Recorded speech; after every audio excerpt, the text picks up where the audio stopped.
want to show you why I'm so excited about this new approach that I've been using for color. And I'm going to show you a painting I'm working on currently, and then one I did about like 10 years ago when I didn't really know that much about color. So here's the painting I'm working on currently, and here is the color palette that I'm using.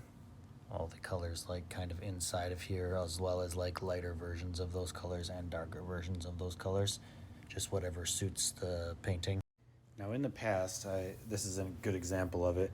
I kind of just used colors just sparsely. Like I would just use this color, this color, this color, this color, and then I would mix skin tone colors uh, with other random colors on my palette, so they had nothing to do with each other, and I didn't really realize that, you know, using the colors that you use everywhere kind of to mix the skin tone colors gives it a nice little harmony.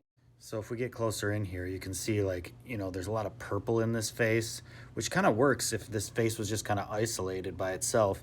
But like, there's literally no purple anywhere in here, so the skin kind of looks a little bit outside. And on the phone it looks a little warm, so it looks a little bit more cohesive than it actually is in real life.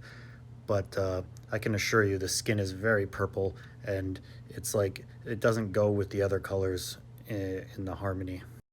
Now if I step over to this one, I used the colors that I used for the skin to mix the skin tones. I also used in the background, and I've tried to do more abstract stuff like this because I love painting with like bright colors like this and doing kind of abstract paintings where you get all these like interesting color combinations. I've tried to do stuff like this and incorporate a figure, and it almost always turns out to be a mess.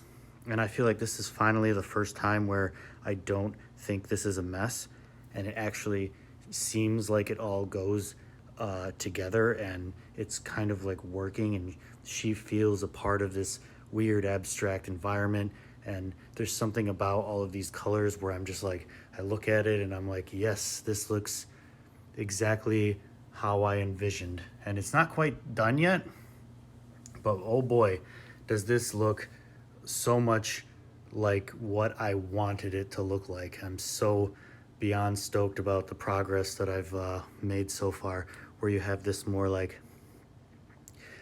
little bit more realistic figure, but then these abstract shapes in the background. And I've finally realized that the skin tone needs to be mixed with those colors, and that was an important factor that I didn't realize.